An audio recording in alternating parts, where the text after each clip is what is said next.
I'll introduce the Disempowered Man and Entitled Woman dynamic. This is a dynamic I think is running rampant, particularly in the United States. It's also popping up in other areas of the world. I have clients in other parts of the world, and also people message me in saying it's also happening here in the UK. It's becoming more of a problem here. It's an issue here over in Europe. Okay, so it's definitely a thing, but obviously I'm in America, and so America is up front for me. And this issue of the disempowered man and entitled woman is something that I think someone mentioned Kevin Samuels earlier, is something that I think Kevin Samuels was really, I think he was really honed in and highlighted the entitled woman. And what I did in a recent episode was talk about the basically the balance of what's happening in that relationship, the entitled woman and also the disempowered man. So this is a dynamic where that's become totally depolarized. Okay, it is super unsexy and unattractive. There's a healthy sexual tension that we like to happen between men and women, but this kind of tension is like where the tension has broke. Okay, like it is really, really tight and not a lot of good energy flowing in that channel. The disempowered man is shrunken down. He's less assertive. He is not in his masculine frame. He's really fallen into the woman's frame. Okay, I know how that sounds. Doesn't sound good because it's not good. The woman's basically calling the shots. She is taking up more space, and the relationship is essentially inverted, like turned inside out. And so I put out reels about this. I have an episode on it as well, and a lot of other stuff around this dynamic. But I put out an invitation to people in some of these reels saying, hey, if you're a man or a woman who's willing to talk publicly about this dynamic, then I want you to reach out to me. And Dr. Jamar Montgomery is one of those people who did. So I'm going to bring him on. I want to hear about his experience, see how you all are connecting to it. And let's see what we might be able to. Dr. Jamar, come on in. Oh, there it is. Hey. What's going on? How you doing? I'm doing great. How are you? I'm doing amazing, Miss Chandler. Good. I'm glad to hear it. Where are you located in the world? Right now, I'm in Canada, but I live in Seattle. So I Absolutely. haven't been to Seattle though. Are you from there? No, I'm not from Seattle. I'm from everywhere. Okay. California, Texas, Louisiana, and DC. So, Okay. yeah, I grew up in California, spent my summers in Texas, did some disruptive work in DC, and spent 8 years in Louisiana. Okay, nice. What do you mean by Yeah. disruptive work? So I did a lot of I was in the social justice space, Mhm. and one of my areas of research is militarized police and protests. So all the protests that are going on right now, that's all the things that I've been involved in. So putting pressure on the police departments there, and yeah, and then doing some counterterrorism work in DC as well. That is very relevant. Okay, well, thanks for sharing that. Let's dive into what we want to talk about. So we're talking about dating. We're talking Yeah. about dating, and I asked you. Well, you answered an invitation that I put out about people who could speak to this disempowered man and entitled woman dynamic. And you're married now, Yes. right? So what made you respond to that invitation? Because it was a dynamic that I was familiar with Hmm. and not necessarily being able to put a name to it. And I recognize that a lot of men, and let me rephrase that, a lot of good men, Mm. because I watched your video about the disempowered man and entitled woman syndrome, and Hmm. you said something very powerful in there. You said that it's usually good-hearted men that fall into that cycle. Hmm. And I decided that it was important to talk about it because you will hear the discourse on social media about men don't do this and blah blah blah, and you'll see the men, good-hearted men. It's like you just look at it and you just shake your head because if you speak up about it, now you're getting a backlash, and there's no context. There's no context. And for men, there's no use in arguing with a woman who you're not getting vagina from. Like, there's no benefit. I hear you. So, I say that I say that because when we look at relationships, right? This has been the first time, at least within the last 20 years or 10 years, where you get to see the raw thoughts of women. Mm. versus having your own experiences in relationships and then realize that that there are a lot of people who are having similar experiences but not being able to have the language to talk about it and Yeah. not being able to accurately describe what it is that Yeah. you know that you're experiencing. Yeah. Okay. Definitely following you. Um, I think yeah, I agree right now, and in the last couple of years, right? I think especially since 2020, the articulation of what's been going on in relationships has become more obviously. It's just like blown up, and but also though, what I recognize is that often I would say the articulation of what's been going on hasn't been happening. We've been talking about relationships, we haven't really been defining like the undercurrents of why things are happening. Like, where is it all coming from? We're talking about what we're seeing on the surface. But something what I want to do is talk about like what's really going on underneath of that. Like, what are the mechanisms at play? Like taking the skin off of a person. Like, what's the body? Like, what is the actual muscular structure of this relationship? I mean, that sounds kind of, like intellectualized, but that's really what describing these dynamics is like. It's like taking the veil off and saying, like, regardless of the man or woman that's there, this is the thing that's going on inside of them that's creating this kind of dynamic. And so this good-hearted men thing, I echo what you're saying about those types of men seeing what the rhetoric is online, and it's totally opposite of who they actually are. And so like when I have a lot of male clients, and I think it says anyway, I'm not gonna go down this rabbit hole. Okay. But so if I'm working with these men, and even in couples, right? So the men in the couples and women in the couples, and I'm like, if people could see the men who are in this work, the men who I'm talking to, it is totally, it is wildly different than the major narrative out that's online. I can only imagine how maddening that is. And of course, as a woman, there are narratives about women that are totally different than women that are like me. And so we have these that's kind of who I really like to speak to, are people who are like this, because that's not the major narrative. And it's like when these types of men and women get together, the good ones, let's say the good ones, I don't have any issue with saying that, the good ones, the ones with the right intentions, showing up in good faith. Obviously, we're not saying perfect, but it's like you got a lot, those kinds of values. You're going for marriage. You care about honesty, and you're okay with reality. You know what I'm saying? It's like when those men and women get together, it's all good, but we don't see those men and women online, and then they're not finding each other. So I kind of took it, I think, a little bit, we're kind of covering a little bit of the landscape No, before we get too deep into the actual dynamic. But anything you want to speak to about that? yeah, you said something. One, you're you may have had your original thoughts about it, right?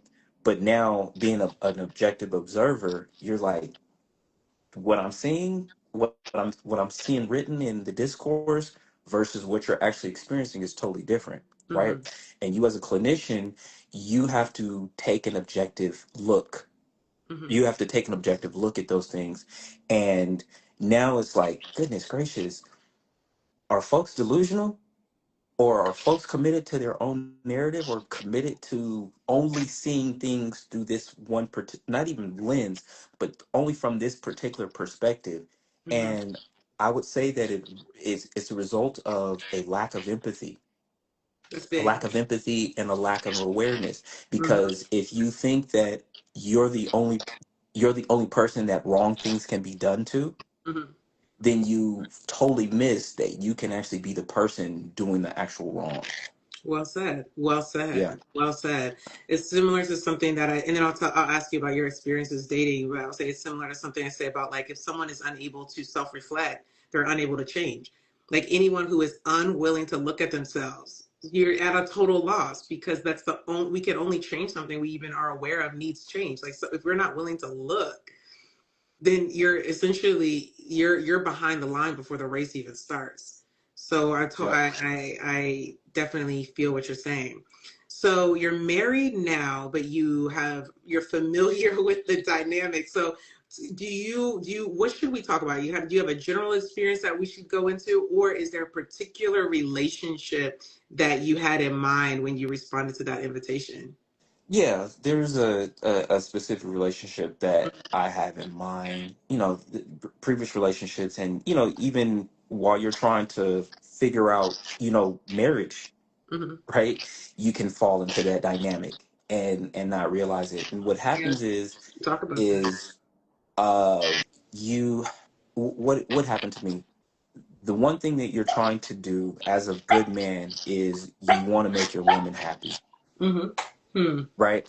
And so we grow up in a society where literally I wouldn't Kevin Samuel said about being put on a pedestal, putting women on a pedestal, but Hmm. really a lot of our efforts and everything is very female centered and female focused. Hmm. Why do I dress up? I could dress up for me, or I can dress up because I know that the women like that. And so Hmm. our entire lives has been focused on what are the things that are going to make women happy. Hmm. Then, when you get into a committed or a serious relationship, now it's not about broad approval, it's about singular approval. What is going to make my woman happy? And if you haven't thought about the only person's happiness that I'm responsible for is mine, Hmm. now what you start doing is giving up your power because you're taking on more responsibility than what's actually fair to yourself. So it's I blame the men. I blame the men. Hmm. I love what you said in your video earlier about that women don't have self control to not take advantage of that. Yeah. Yeah. And because men, your identity shifts from just being a man, your identity shifts to being a husband or being a boyfriend or being a fiance. And so now what's required in order to the level of commitment, the level of intentionality, the level of listening is different when you're saying you're my person, you're my partner, and this is what I'm going to do. Hmm. So who can evaluate whether or not you're a good husband? You're only Who's the your. consumer of the product? Your Yeah. wife. Who can Hmm. evaluate whether or not you're a good fiance, right? Hmm. The actual consumer. Well, if you're not securing yourself and securing your own identity, you will find that because you will find your identity in their approval. The same way that they say if you live for their applause, you'll die by their critique. Hmm. That's what happens in those relationships, and I found myself falling into those cycles. So the entitled woman, you're saying, it's like, goodness gracious, like no matter it like it's rules for me but not for thee. Hmm. Well, it's because you as a man, you're afraid of losing that woman. Yeah. And Yeah. if men are honest with themselves, it's because I'm afraid of setting this standard for myself. I'm afraid of setting this standard in my relationship because um, there's a fear that one fear of failure. Because if I lose this woman, or if I start saying what it is that I need, I fear losing her. But where does that fear come from? That backlash, Right. So the I think backlash. we could talk about the dynamic, and I'm with you, right? Like I think you're describing it Yeah. well. We want to hear about your experience. So like Okay. what was like this relationship? You said there's one in particular that came to mind, Yeah. right? When did you know, or did you know during at any point where that it was like this thing has is flipped in a way that is unhealthy or unsatisfying? Like, when do you think you became aware of that? Oh, when I found myself just being angry and not wanting to be around her. Okay. Um, How far into the relationship were you? 6, 9 months, a year. It's Hmm. it's something that it grows because you're like, well, maybe I'm doing something wrong. Hmm. Let me adjust.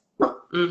Okay, and the thing is I was giving her the benefit of the doubt that I might be wrong. Right. Like it's being willing to take responsibility kind of early before really checking to see, okay, what you might you have had to do with this. And then you're also in a relationship though with someone who essentially denies any fault. right? So Exactly. even if you Exactly. do in good faith, try to check. Like, I don't know if this is all me. You're also with someone who will actually allow you to take all of the responsibility and like explicitly denies any fault. Yes. Yes. Exactly what I had experienced. It So, was mhm, it go on. was very frustrating, and trying to hold that person accountable was like very difficult. It's like slippery. I don't. It's like slippery. Like it's like trying to hold water, right? Like you can't get them. You can't get them. What do you Y- think? Because I there's a lot around the frustration part, because there's something else that I mentioned, that dynamic is that inner conflict that a man has with himself. Because, right, like you described, there's this desire to please, right? There's this desire to satisfy, but then there's also like this sense of like something is like I don't know how you would put it. I'm curious to know how you would put it. The way that I would put it is like I'm out of my frame. I'm uncentered. I'm ungrounded. Like I'm losing touch with myself or what I want or what I need. So, but even before we go into more of the dynamic, what do you think had you attached, even like attached to this person? Love. Mm. So, what do you mean by that? Like love? Love. Let's define it. It's how I feel about that. It's how I feel about that person. But through that experience, it's like you attract what you reflect, or you attract what you are, right? Mm-hmm. Or what was the wound? What was the wound that I had, that I felt that she was what was familiar, Yeah. right? What was familiar? What are those times in which I have felt disempowered, right? And the ways in which I felt that this is what I deserve, Mm-hmm. Mm-hmm. right? And Mm-hmm. then that internal conflict of like, wait, hold up, like I wouldn't, if I was out in the streets, I wouldn't be accepting this, I wouldn't be Yeah. tolerated, Yeah. right? So like that inner tension of, hold up. All this isn't on me. All this isn't on me. And if I'm afraid of speaking up because I'm afraid of backlash, that's not her problem. That's my problem. Yes. And I appreciate that accountability. And to your point earlier, I said like if a woman doesn't have enough self control, she often takes advantage of that kind of thing. And so yes, it's the man's responsibility to speak up for himself, and it's also a woman's responsibility not to exploit that vulnerability. So everybody's got to deal with themselves, right? There's something I wanted. I had my mind just like split into two different directions. Something about the. So you said why you like you acknowledge like the. Would you call it a wound? I Like, would say that it definitely deals with mm-hmm. identity and worthiness, Mm-hmm. and self-respect, like you're trying Mm-hmm. to figure out, right? Because you hear about, well, your relationship, there's going to be compromises, there's going to be give and take, and you're like, as a leader, right, let me set the example of what it means to give. Mm-hmm. And you in different situations giving, in different contexts giving, and then you realize like, hold on, this person just taking, and Yes. in the moments that I need something given, right, Mm-hmm. it's not given to me. Yeah. And I think a disregard for, I'm going to take what's important to you as important to me, Mm-hmm. and regardless if I think it's important or not, and wanting that in return. So when you have that kind of dynamic, once again, it's very frustrating for good-hearted men.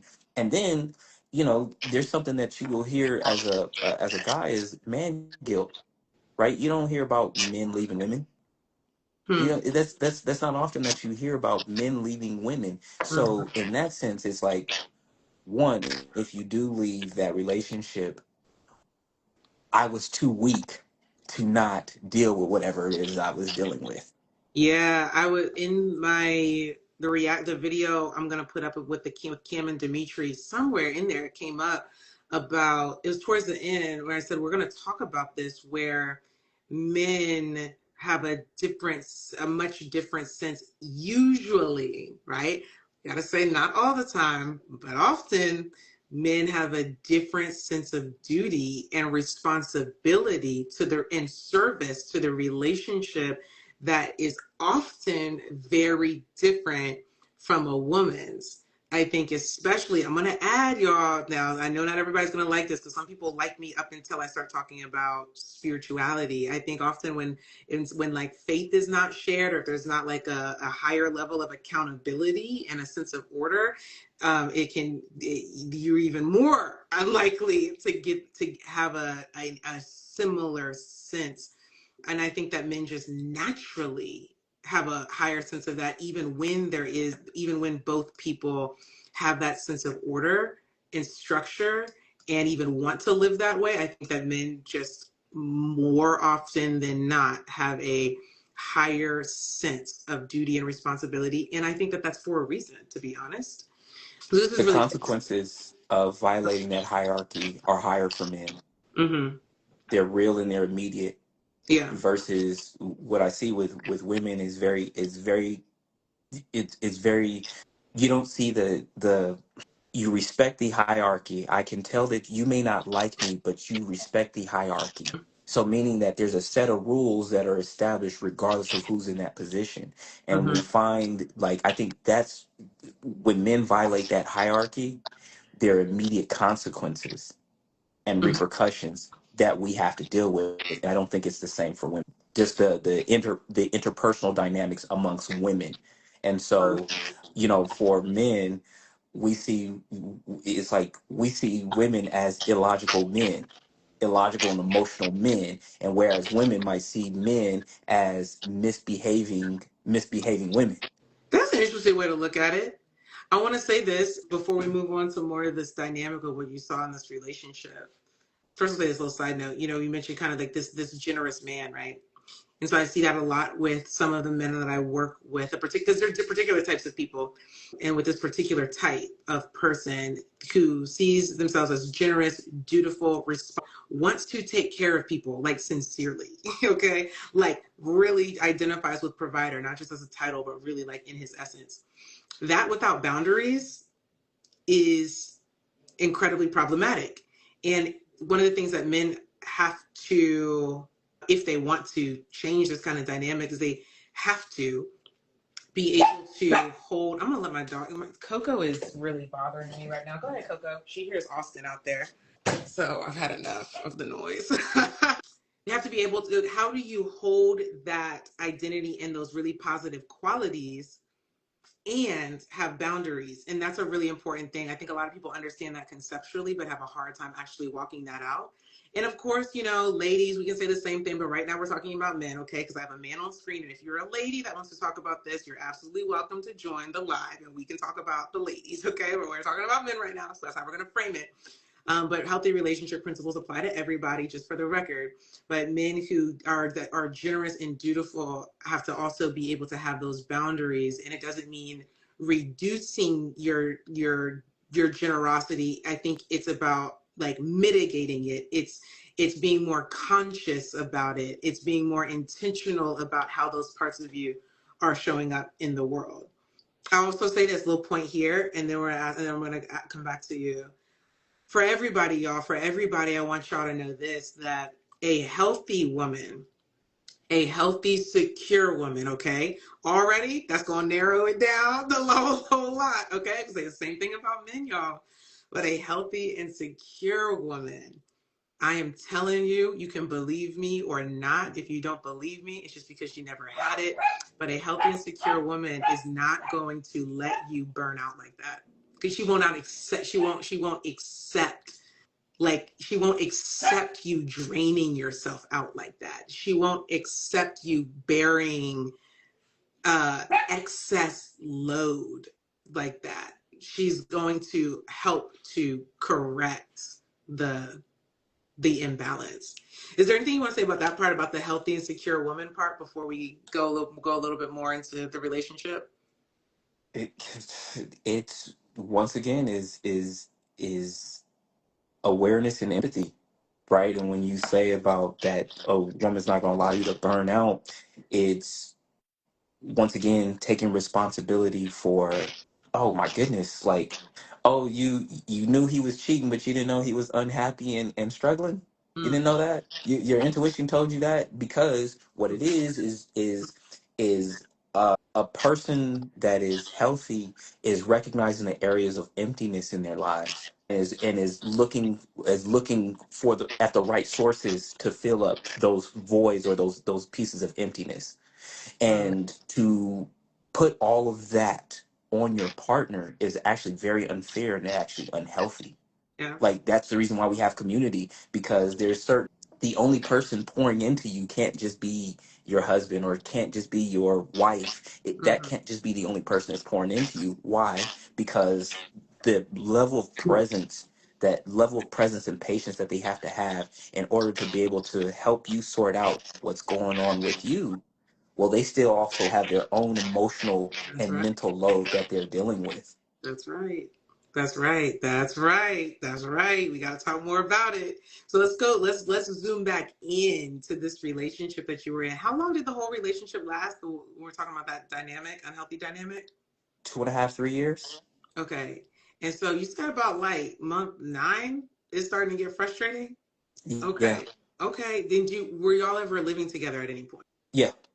Okay. So were you living together before or after you started to realize like something's not feeling right? Before. Before. So then you moved in, let's say subjectively. I'm gonna say so subjectively, relatively quickly. Yeah, relatively quickly. Yeah, you can say that. You can say Okay. that. Okay, because it was before 9 months. Yeah, we had known each other and then decided that, yo, we gonna be together. Okay. And then when you decide to give yourself to somebody and be intentional about it, there's a Mm-hmm. whole lot more that you start to discover, right? That your blinders may have been on at first, and Mm-hmm. now all of a sudden, and now all of a sudden you start to see a whole lot more. And then when living with somebody is a totally different That's right. experience as well. Yeah, that's right. That's right. So So living together before you living together relatively early, and then you things start to show themselves. The dynamic kind of starts to show itself. Did you make any attempts to directly address how you were feeling in the relationship that you can remember? yes, and I don't think I knew how. I don't think I, one, had the language. Two, I didn't think I had the confidence. Hmm. Um, Three, and I didn't feel like my partner cared. Okay, so you're like suppressed. Yeah, very suppressed. So how does the relationship continue on for 2.5, 3 years that way? How are you managing that? Is there someone is there any outlets? Are you cheating on the side? Are you just quiet to yourself? Are you faking and acting like you're cool? Like what is that looking like over three That's, years? I mean, in some relationships where it's shown up, I was cheating, Mm-hmm. right? On other relationships, I've noticed that that has been a pattern in my relationships, right? And I'm looking at, oh, well, this is how I dealt with it here, right? It showed up as cheating. In other ways, it showed up as like just uh shit, not wanting to be around. Mm-hmm. You know what I mean? Trying to figure that out. Or I'm focusing on the good moments. Yeah. I'm focusing on the good moments. And in other ways, I'm sitting over there like I'm talking to my friends. Right. Mm-hmm. That's my outlet. Right. Yeah. That's my outlet of being able to do that, or right? But realizing that, hey, I'm actually running from something instead of actually dealing with it. Yeah. Yeah. So the communication channel between you and this woman is closed. And y'all language in the chat, like don't get weird in the chat because I will remove you, I'll block you. Oh God, now they gotta oh my gosh. Okay. Am I normal on here? Is there a filter on me? Okay. So y'all don't be weird in the chat. Okay. Like you gotta this is what I don't That's that like. This is what I want to say. This is what I want that's to say, that's my Jamal. partner Alex talking trash. Oh, that's your friend? That's my partner, Alex. Okay, okay, He okay. does this. He does this. Okay, that's your He does friend. it every time. Every time. That's why I don't even pay him any attention. I don't even Okay, pay wow. him. I wish I would have known because that's not what it looks like. That's not what it looks like. But okay, if you're cool, I'm cool. If you're cool, I'm cool. You two, y'all know each other. So you're like squished down. You're in this relationship for 3 years. There is cheating. I want to. Can we? Is it okay if we talk a little bit about the cheating, Jamar? Is that okay? Let's go. Okay, because I think this is really women on the other side of these situations often are shocked because they're like, I know they're shocked that you end up cheating because you're not that guy. You're not that guy that does that. But it's a cope, right? Well, I'm gonna let you tell it. I'm gonna let you tell it, but I want to say, but it definitely is something that can happen in these relationships. I would say it's pretty common. It's pretty common, like when men are really quiet. It's pretty good. They're not speaking up. It's pretty common to try to find that outlet somewhere else. And I do think it's important that, listen, I think we got to say there's never any justification for cheating. People do what they do, and that's always on them. We're always responsible for our actions. I can say a lot about this, but I think for men to be able to acknowledge that this isn't the only reason why people cheat, that a man cheats or something, but this is one of them, right? Like there are these needs not getting met, and though there's not communication about it for whatever reason, there's not communication about it, there's not a line of standards being held, and the woman is not being required. Okay, I know it's a tricky word, but required to meet that line. And so then there's the man is finding an outlet.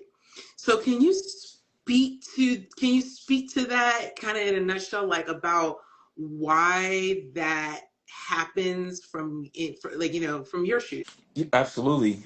So one of the things is one of the challenges in why in being able to talk about it is because what I have found, at least Hmm. in my observation, is that when dealing with women, it is very difficult for them to disagree. It's very difficult for them to understand behavior that they disagree with. So, Okay. no woman that I've ever talked to has ever understood why a man cheats. No, and once again, it's like I'm not saying it's right. What I'm saying is that this is a response to a dynamic that is going on in the relationship, and he doesn't have the tools, doesn't have the language, doesn't have the maturity, right, to be able to address those things in a healthy way. And so this is the way that's why I did it, Hmm. right? If there was a sense of, well, I'm feeling suppressed, I'm feeling powerless in my relationship, here it is. Now I'm able to be in a place where at least I feel some level of validation, some Hmm. level of I'm taking control. I'm taking back control of something that I felt that I lost, and I don't even know what it is that I lost, but I feel whole. Hmm. Like I'm not getting what I need over here, and yet, okay, since I'm not getting what I need over here with my main thing, whatever I'm missing, I can get it over here Hmm. with my side thing. Hmm. Yeah. Go ahead. It's once again, it's not right, right? It's not right, and thank God that's something I don't do anymore, right? But recognizing, like, once again, is this is the part that I'm responsible for. I'm responsible for me stepping out, right? Here's the part that the woman oftentimes don't want to take responsibility for is Hmm. when I bring something to you or I'm telling you, yo, this is what I'm needing and this is what I'm missing, that it falls on deaf ears. I'm being made to feel like my needs and my concerns are not important. And I now feel like I got to find my own happiness You in gotta be order to be able to. cheat. I gotta find my own happiness. It is a nice way of saying I'm about to cheat. Right. I appreciate you articulating this and being open with us about it. I think we need to be able to talk about this openly. I think women need to I think I need to have women on here talking about why they cheat. Okay, women be cheating too. Okay, it's a lot of And stuff. they're much better at it. I mean, before so one I of the won't fuck your. challenges for I don't want to go. I don't want to. We got to wrap soon. I don't want to go down that road. I want to say this. no problem, no Um, problem. Thank you. So, listen, y'all. I'm going to make a kind of a nutshell statement about this whole like cheating thing, because unless you're in like a therapist position, like a pastor position or a lawyer position, you don't typically hear about the you don't typically hear about the actual conversations that are going on between the man and woman. So even as I hear Jamar say his part, I know there's a woman on the other side of that that's going to say, he didn't tell me that. He didn't say, I didn't know it was. So this is my point. This is my point. It can be so helpful. It can be so helpful to get like to get that third party that can help you to see, hey, I know you're saying you're communicating it, but I'm not even talking about tone, y'all. I'm talking about like literally the words that someone uses can be so like maybe vague or indirect or unclear or incomplete. And so I'm telling you, y'all, I promise you sometimes this is the case, because this is what I heard. It falls on deaf ears. But sometimes the case is someone doesn't thoroughly understand what you're trying to communicate and how they need to adjust in order to meet that line. I promise you, y'all. And as long as men refuse to believe this, they're going to have an issue. Okay. And I would say the same thing if I was talking to a woman. As long as we have to understand, sometimes someone wants to be, and I don't know this woman, so I'm not speaking for her, I'm speaking in general, I'm speaking about principles. Sometimes someone wants to be able to meet your need. Sometimes someone wants to be able to take accountability and change the course, especially when they understand the consequences if they don't. And sometimes the way the course change, the audible, the new play that we need to run is not being communicated though as well as you think you might be communicating it. Okay. I'm not blaming anybody for anything, because I don't know what anybody's got going on in particular unless you're my client. So and I say all of that because someone's going to say, well, you're blaming men for, or you're blaming men when she won't listen. I don't know what anybody got going on. I don't know what you got going on for real. But I am saying when we, especially, let's talk about again, land the plane, the context of cheating. Sometimes we think we said it. Sometimes we think Hmm. they heard it, or sometimes we Hmm. think they don't care, and sometimes they really don't. Sometimes someone do not care. But sometimes it's not being communicated in a way that it can really be heard and thoroughly dealt with. Okay, so I just kind of want to make that general statement about cheating, and I'm so glad that you're open to talking about it, because I think it's healthy for us to be able to talk about this, because it happens with so many people. Anything And you want to say about that the before we start wrapping up here? the part that you said about having a third party, right, and having a therapist or a counselor to be able to kind of help with that communication is so key, because what's very validating for what has been very validating for me is that in relationships where I did seek counseling or had couple counseling, when I did that, is if the therapist repeated was saying what I said Mm-hmm. without me having to say it, right? So then that let me know that it was like, if I'm expressing the situation, and then Mm-hmm. the therapist is saying, well, this is what he's saying, and then I'm able to say, I've those are the exact words that I've said, right? That lets you then that's I would say comforting, in the sense of I recognize that there can be communication gaps, but at least the communication gap, I made sure that I clearly stated it, right? So you're 100% correct on, you may not be communicating what you said and what was heard Mm-hmm. can be two different things, and what you said and what you meant may not necessarily land it. But being able to have a neutral third party being able to be there, that right there is so important. Yes, I appreciate you affirming that. And sometimes the other person that the other person in the couple somehow seems open, or they're still resistant, and then we're able to unpack in a way that often other person in the couple can't, because they're both in Correct. it, because it's hard to be in it and managing it at the same time. So when it's really good when you have a fair, good therapist, okay, or coach that's able to say, okay, did we see the resistance? And helping the other person to understand what is the resistance about, what's going on, like what is making it difficult, because I'm hearing what he's saying, ain't nothing wrong with what he's saying. So what is it about what you got going on? And of course it doesn't sound like that in an actual session. What is it that you got going on that's making it difficult to receive this or adjust whatever is coming up? We're simplifying it, but that's basically kind of like a sequence that can happen. So you're someone where we catch the resistance and then we start to actually explore it. It's very good when we can do that. And what happens, and I'll speak specifically about the men who I've worked with, sometimes it's really helpful for them to see that even when Taylor is validating everybody gets their points heard, and cannot, you still not, you still don't care. Sometimes, sometimes we need to know sometimes it's helpful for someone to see, oh, like ain't nothing going through, and they're just unwilling to be open.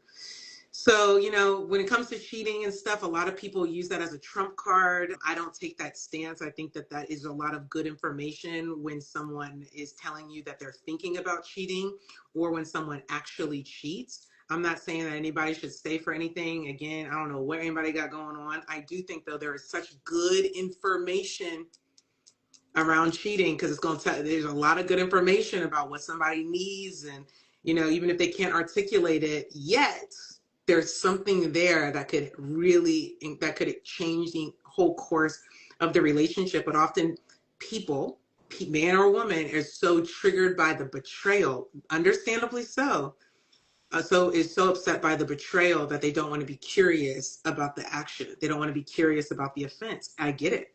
But, and I'm saying there's a lot of good information in infidelity. Don't do it. Don't do it. I'm not, I think it's clear what I'm saying, though. Yeah, absolutely. Mhm. And like I said, now being married, like it's now being married, I'm glad that I was able to work through those particular things before, you know what I mean? Because now it's recognizing, one, immaturity, two, an inability to communicate, three, bravery, right? To be able to explore that within myself and be able to explore that with somebody else about, yo, this is what I'm feeling, and this is how I'm interpreting it, right? You have to have those despite what the other person may have. Mhm. Yeah. Yeah. They may not be a safe space to talk about it. That doesn't take away your responsibility from being able to Totally. to communicate that. Yeah. Totally, totally, totally. You keep the bar up high, and then the other person is either willing to meet you there, or it gives you good information Yep. about what is not present, and what you need to, and you have to make the wise decision for yourself. What Yep. is it like for you? This is going to be maybe my last question. Now being married, and you said, because you said work that you worked on the stuff. That was exactly what I was going to ask you. Like, how did you particularly work on the things? You worked on the stuff, you got married. What is the difference? Like when you think about this dynamic in previous relationships, and now I'm assuming this is not in your marriage, but you tell us, like, what is it like now being married compared to the dynamics you had in the past? So now being married, it's recognizing, what do I want to live with? Like, what is the dynamic that I want, that I can see myself being happy with and living with, right? And that requires for me to address, like, oh no, I'm not going down that road of being disempowered. I'm not going down that road of taking on your responsibility versus taking on my responsibility, right? And as you Mm-hmm. said earlier about, when those frames change, it kills attraction. It does all of that, right? Yeah. That's my lovely wife in the background right now. Hey, Mrs. Montgomery. Hi. Thank you for allowing, or not allowing, but sharing your husband with us tonight. She didn't hear you, but yeah, I'll let her Okay. know. I'll let her know. But yeah, now it's recognizing, where do I have power, right? I've got these experiences from these past relationships, and it's, once again, it's on me as the man to decide what kind of dynamic that I want to have in my relationship. Mm-hmm. Why? You see that men are less likely to leave their women, and men, in whatever, you could use the not all men, whatever, but they're more likely to endure out of a sense of duty. Mm-hmm. Well, what do you get for your duty, right? Mm. And you're, when you go to work, you're at least going to be in an environment where you're getting something for what you're doing. You're at least going to be in an environment where you can see the light at the end of the tunnel. So Hey. I think as men, at me as a husband now, it's really looking at, what is it that I want? What is it that I want? What is the dynamic? What is the vision that I want to co-create with my wife? But Mm-hmm. also, what is the vision that I have for how I want to feel and how I want to show up, and what allows me to remain grounded, to not be angry. What allows me to stay grounded and show up in the way that I want to show up on a daily basis. That's so good. That is so good. We could tell that you've done the work. Jamar is so good, and we'll really wrap here. Hearing you say the way that I think about what you're saying is like catching all of those like slippery slope moments where it's like you would have conceded before, or you would have appeased or accommodated before, is where you actually assert. Right? I think this is so healthy for you to be sharing. I really can't thank you enough, because there is a so the men who have these challenges, who struggle with this, often are not represented in. I mean, you're not. We talked about this at the very beginning, so we're gonna circle it all back, bring it full circle. Often are not represented, and it's as if men aren't dealing with this. There are so many men dealing with this. I'm so glad that you were brave enough to come on here to talk about it, because I think I can talk about it and say, hey, men are dealing with this. I think there is power in another man saying, hey, I am a man that has dealt with this, because I think there are men who feel like it's not masculine to be like that. And I think we can make an argument that it's not. And like a type of masculinity, because you come out of this masculine frame that throws off the feminine energy in the relationship, and it's inverted. And so I think I want us to be okay with saying that. Like, it's not an offensive thing. I don't want it to be an offensive thing.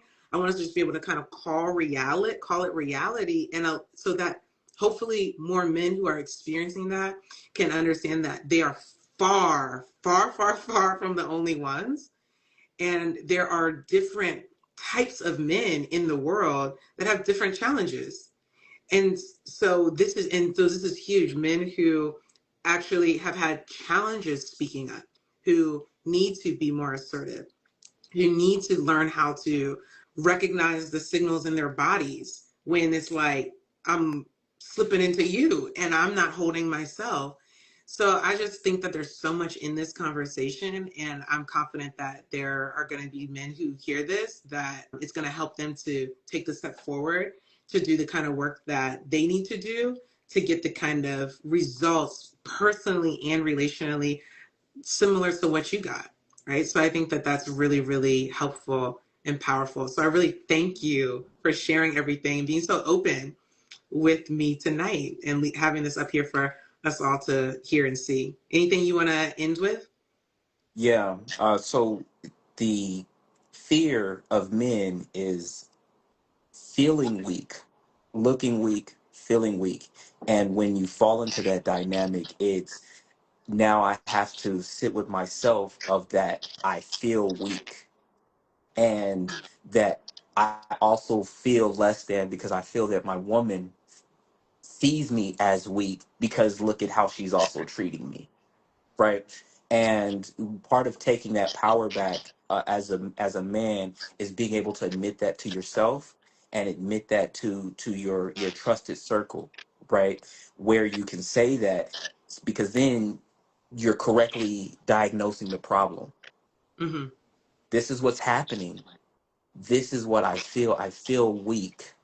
And this is why you feel weak, because you didn't you didn't assert your boundaries. You Mm. didn't assert this. These are your core values, and being able to sit with that. And once men start doing that, and once good men surround themselves with other good men who are emotionally intelligent, you don't hear about it publicly, because once again, I'm not going to argue with somebody that I like.